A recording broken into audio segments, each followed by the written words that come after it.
हेमानी जी, आपका राम राम। सभी को पैनलिस्टों को राम राम, सभी दर्शकों को भी राम राम। आज मैंने कांग्रेस का मैनिफेस्टो को देखा, उनके जो शपथ पत्र था उसको देखा, और देखने का तो बड़ी हंसी आई।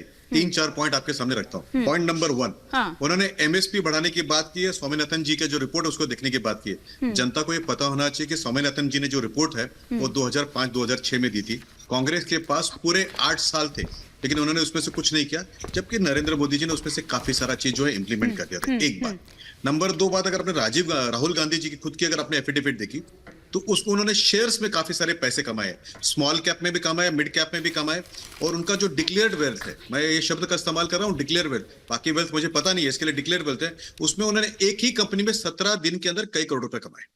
अब ये बात है कि ये अगर उन्होंने कमाया, तो मैं तो कहता हूँ ये लिजिटिमेट है, मैं उन पर कोई आरोप नहीं लगा रहा हूँ। मैं कह रहा हूँ कि ये दिखाता है कि मोदी जी के राज में कॉर्पोरेट जो है स्ट्रक्चर कितना अच्छा है, कि विरोधी पक्ष के लोग भी उसमें इन्वेस्ट करते हैं। जब आप खुद करोड़ों रुपए इन्वेस्टमेंट करके कमा रहे हैं स्टॉक मार्केट के अंदर, म्यूचुअल फंड के अंदर, उसके बाद में आप इकोनॉमी के कैसे प्रश्न पूछ सकते हैं? हाँ, तो मुझे हाँ, लगता है कि राहुल गांधी जी का दोहरा चरण जो है ये दिखता है। हाँ, तीसरी बात, हाँ, उन्होंने कहीं पे भी ठीक है। जीएसटी के कारण जो सब्स्यूमिंग ऑफ टैक्स उसके बारे में बात नहीं की। मैं चौथी बात आपको मैं बताता हूँ। हाँ, आप उत्तर प्रदेश में जब कांग्रेस का राज हुआ करता था या बाकी समाजवादी पार्टी का राज हुआ करता था, हाँ, उस समय पे जो स्थिति थी कि एक कंपनी नहीं आती थी, कोई आदमी रहने का तैयार नहीं था। आज वहां पे गूगल आ रहा है, माइक्रोसॉफ्ट आ रहा है, फिल्म सिटी आ रहा है, डेटा सेंटर आ रहा है, नौकरी आ रही है, रोड आ रहा है। यानी आपको ये पता चलता है कि किस तरीके से ठीक है। कांग्रेस के कारण एक तो जो है कॉर्पोरेट भाग रहा था, और नरेंद्र मोदी जी और योगी जी के कारण जो कॉर्पोरेट जो है वापस आ रहा है, हाँ। इसके बारे में उनको चर्चा करनी पड़ेगी।